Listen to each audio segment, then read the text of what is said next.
Welcome everybody to another episode of the Scholars Table. On this podcast, we sit with scholars, leaders, and practitioners to have honest conversations about academia, leadership, and the work behind meaningful careers. I am Dr. Banda Khalifa. Each episode brings a thoughtful voice to the table to reflect on experience, decision-making, and the path that shape long-term impact. Today, I'm joined by Professor Ana, a leading environmental health scientist and an academic leader whose work has shaped research, training, and public health practice globally. Professor Ana is a Leon Hurst Professor and the Chair of the Department of Environmental Health Sciences at Columbia University and previously held senior academic roles at Johns Hopkins University, where she trained and mentored generations of public health researchers. Her work sits at the intersection of rigorous science, doctoral training, and building research careers with real-world evidence. Fun to say that with her joining us today, the Scholars Table continues to bring together voices from across the Ivy League and leading institutions, including Harvard, Johns Hopkins, Brown University, and now Columbia University, for thoughtful conversations about academia, leadership, and the work behind meaningful scholarly careers. Professor Ana, thank you so much for joining us on the Scholars Table. Thank you so much, Banda, for having me with you today. Awesome. I know behind the screen we were chatting about your experiences back at Hopkins when you were first a PhD student and then a faculty for over 15 years. So, to start off, I want us to maybe you walk us through a little bit about your academic journey, what first drew you to environmental health as a physician, and how that interest has evolved into a career and leadership roles that you're holding today.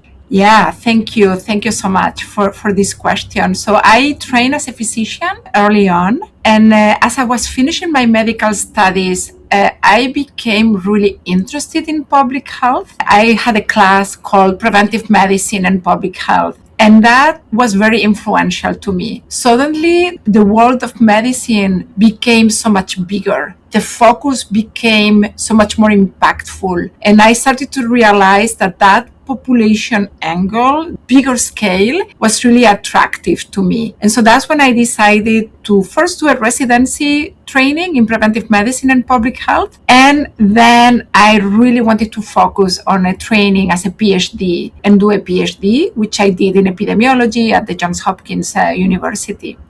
And following that, during my PhD, I really started to work on environmental exposures. And that's how my focus on environmental health became. And the reason is that I was so interested in looking for those aspects that made it easy for people to be healthy without individual level action. So that big scale, bringing health through healthy environments. That's what became really very powerful and interesting concept to me. And this is how I pursued my career in environmental health sciences. Okay, so you were at Hopkins for quite a long time. How was your experience like being a student at Hopkins and faculty, and also like your experience in Baltimore in general? I love it. I had a wonderful time in Baltimore as a PhD student. I was in the Department of Epidemiology, also at the Welch Center for Prevention and Clinical Medicine, Preventive Medicine, Epidemiology, and Clinical Research. That was the name of the center, sorry. Mm-hmm.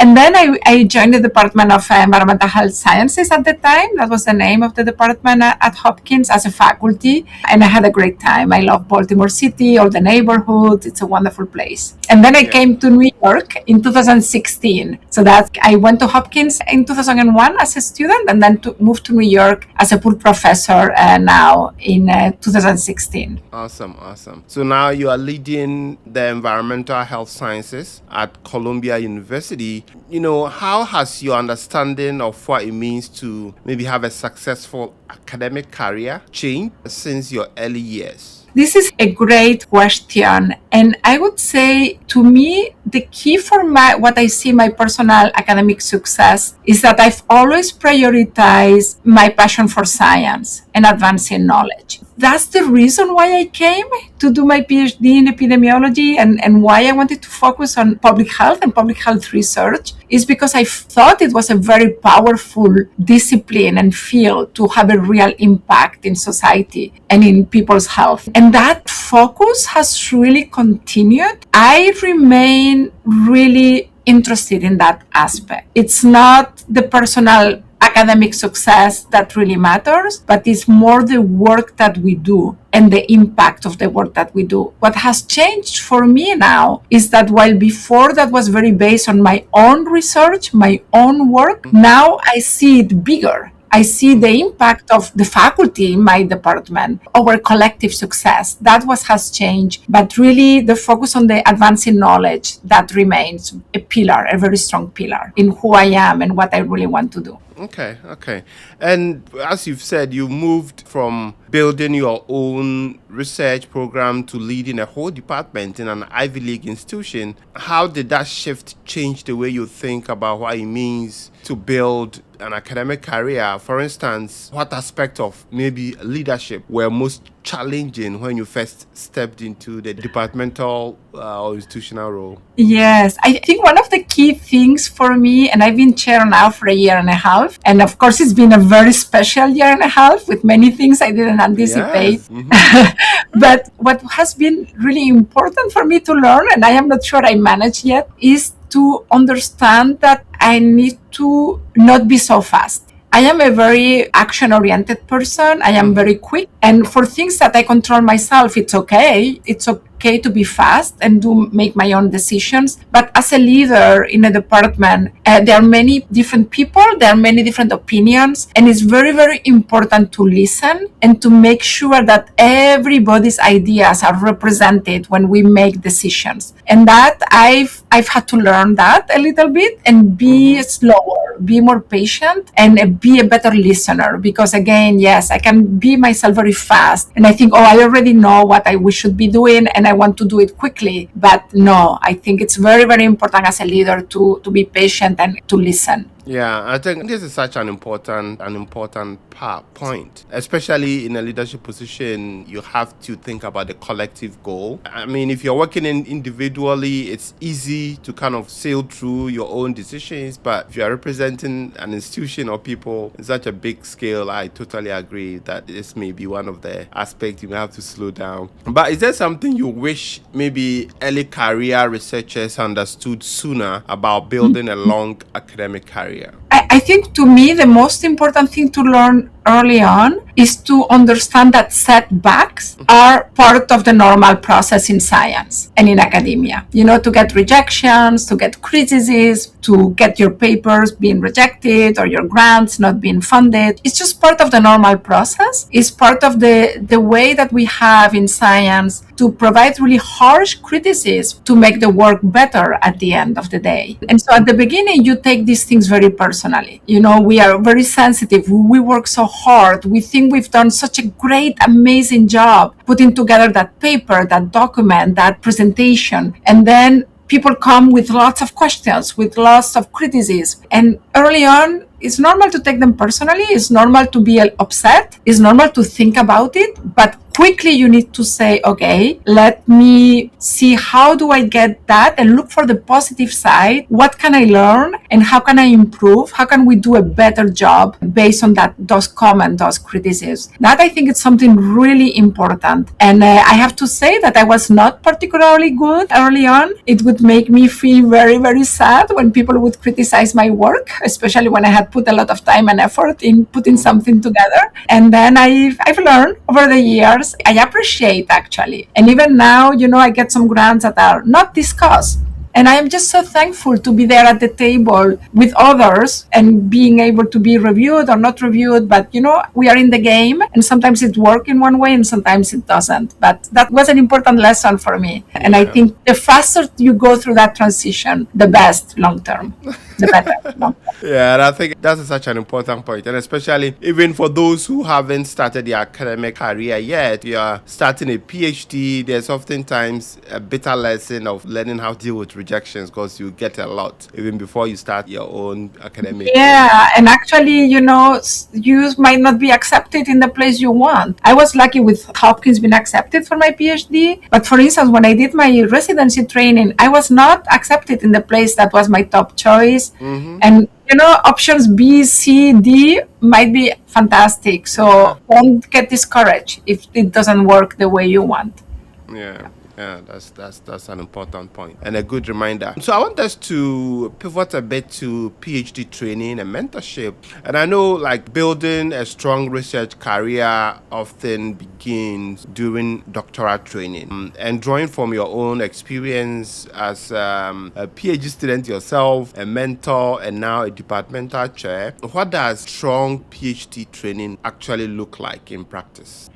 Yes, I think a strong PhD training requires given the tools and the opportunities for the PhD students to think, to read, and to develop their own research questions with often some opportunity to be interdisciplinary a little bit, even though you need to have a strong discipline at the same time. But this is why often thesis committees require representation from different departments. So the idea that you can really think of science in a strong, large, broad way, in at the same time to focus and go in depth in a question that you are able to pursue. Those different skills of breadth and depth together are really important. So I would say that that's what departments are kind of responsible for, making sure that students have those opportunities to achieve both depth and breadth in the work they do. Okay. So in terms of being a successful PhD student, let's say beyond the research methods and the coursework, what qualities or habits do you think matter most for PhD students over a long term? I think the most important is that ability to think independently and to think of what's needed, what's being creative, bringing new angles to the work, and not just being repetitive. Of course, you need to take advantage of the resources you have around in your departments.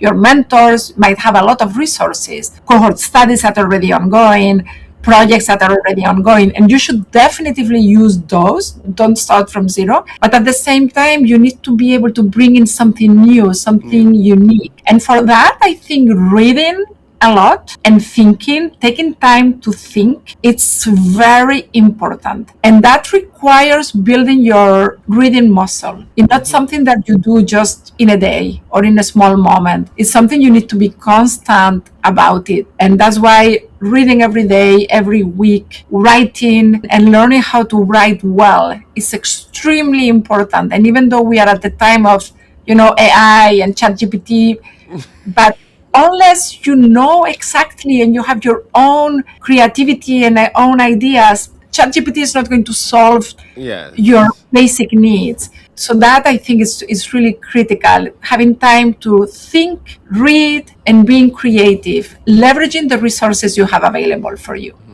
And from your vantage point now, is there something about the PhD training you would redesign if you could? I mean, you've been a student, you've also been a faculty at two top institutions, Johns Hopkins and now at Columbia. If there's something about the training you would like to redesign, what would that be? Yeah.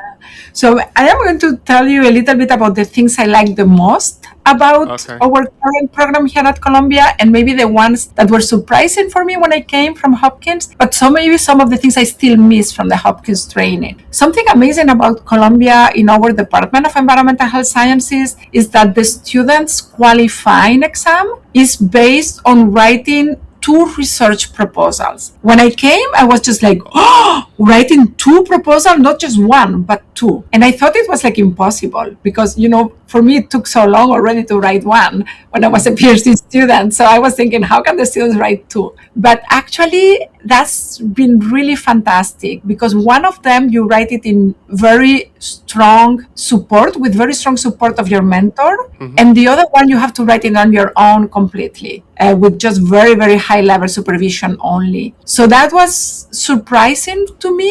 But I see how unique and powerful it is for our students. It really allows them to develop incredible creativity and to have to face on their own what it is to become an independent scientist.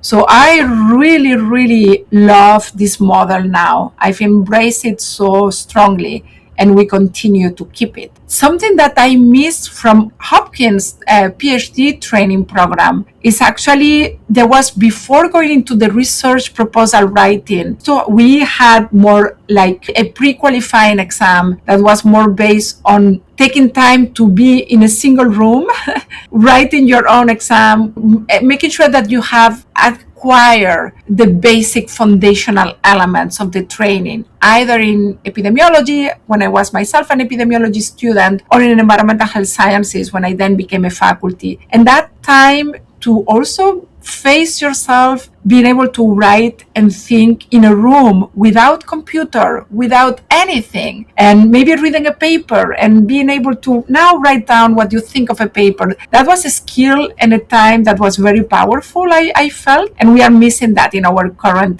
program. But again, if I wanted to change that, I cannot do it myself as the chair. It would be a collective effort. So I understood I cannot do things quickly. So let's see what happens with our program.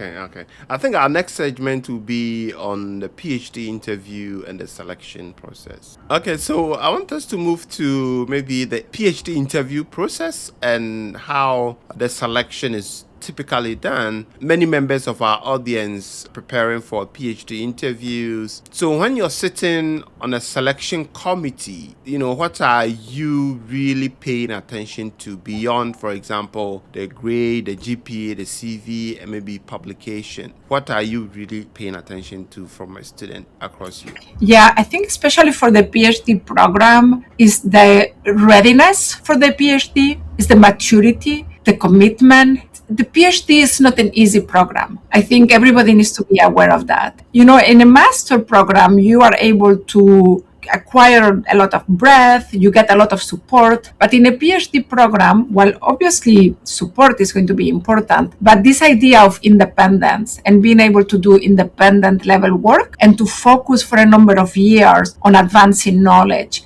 are critical. And for that reason, the students need to show in their application that they are ready for that commitment, that they've achieved a level of maturity in their previous experiences that make them ready for the PhD program. And I think that's what we are trying to understand when we review these materials, when we review the letters of reference, when we review what they've done in the past. And I was talking earlier about setbacks. When students have had a setback in their previous undergraduates or masters or work experience, and they've shown that they were able to overcome those challenges in a way that also shows that you are ready for that commitment of the PhD.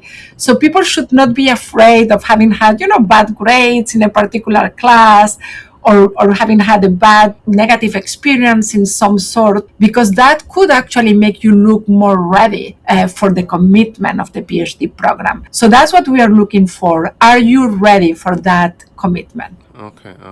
I think that makes a lot of sense there. So for students who are preparing for interview, they know definitely they would have to demonstrate some level of fit with a program or department. How do you think students can effectively demonstrate that element of fit during the interview? Yeah, something key during the interviews is to make sure that you know the people in the department that you are going to be interviewing with. So doing a little bit of research on what types of projects are they working on, what are their websites, their careers, a little bit. I think showing that level of knowledge of the department, at least, if not of all the people you are interviewing with, it can be challenging because I know that those interview days are intense. The candidates are going to to be meeting with lots of different faculty and lots of students, and then it might be overwhelming to prepare for each person you are going to be meeting with, but at least to show that you know the department, what is the department working on, what are the key things they are doing, and how your previous experience and work or what you want to achieve in the future,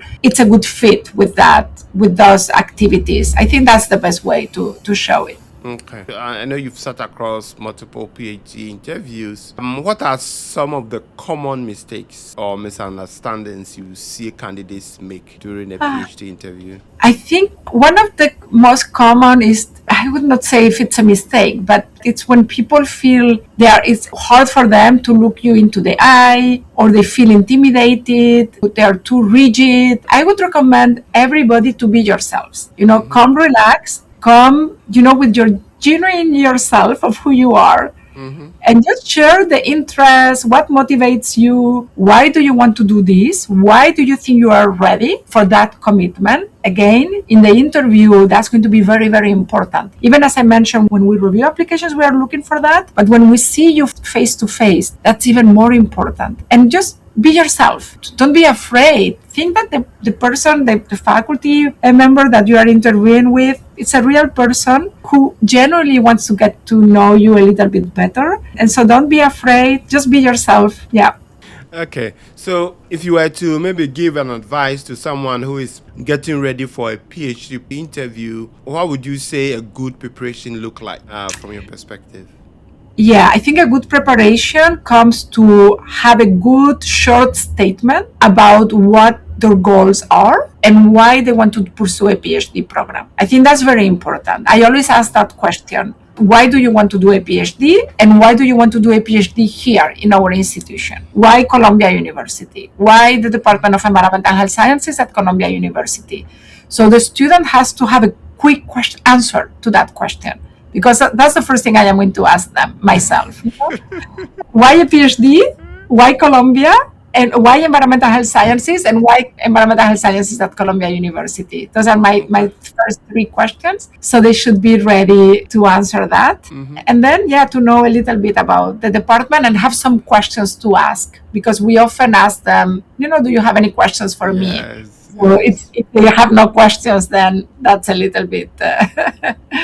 Okay, yeah. I think the last time when I spoke with the dean from Hopkins, and I also spoke with the chair of EPI from Harvard. I mean, he also mentioned that this year is going to be a little bit tough. The number of applicants they used to have is slightly down because of course, the policies and funding restraints and all that. So people haven't applied as much as they used to. How is the situation like in Colombia? Is it the No, same? actually, we haven't seen that. I don't know why. Maybe that's more like in epidemiology. I wonder, because not in environmental health sciences at Columbia, we have the same number of applicants, even a little bit higher. But what makes it challenging, because the number of slots, we are hoping for it to be higher than last year. Last year was a very difficult time for us. And unfortunately, we were only able to accept 2 students last year. However, this year we hope to be able to be up from that number. I am pretty confident that we will be, so that's fantastic. But still, it might be competitive, highly competitive. So, But I am excited. We have a great number of applicants. I can't wait. We are reading the materials right now. We have not made our invitations yet for interviews, but we'll be making it very soon. So I am very excited about it. Awesome. And how is the funding structure like at Columbia? Is it like guaranteed funding once you get in? Yes. Our department is 5 years of guaranteed funding. Yes. That's a very important commitment. We want to make sure that all the students have the exact same conditions to succeed. And also we want to recognize that New York, it's a difficult city in terms of, housing and other challenges. And so for us, being able to adequately support our PhD students is extremely important. So yes, this is critical for us to provide full funding for our students. Yeah. Awesome. I think we are getting to the end of our conversation. I mean, as you think about the next generation of scholars listening to this conversation, what advice would you offer to those who are perhaps just beginning, PhD students or master students, or those in the early stages of their academic career? I think my best advice is to really have that passion for advancing knowledge and learning, to advance your own knowledge as students and to bring that to advanced knowledge for society. And if you keep that as your primary interest, there is so much to do, and that's always going to give you a lot of pleasure, no matter what your position or your job is. So that would be my best advice. Awesome, awesome. And before we wrap up, we close each episode with short segments we call Okay. the Scholars Table Quick Takes or Rapid Fire. So this is where like we step back from the CV and the title and focus more on perspective and experience. So I'll ask you a few rapid questions. There are no right answers, just honest ones. Short responses, first Okay. instincts. Okay.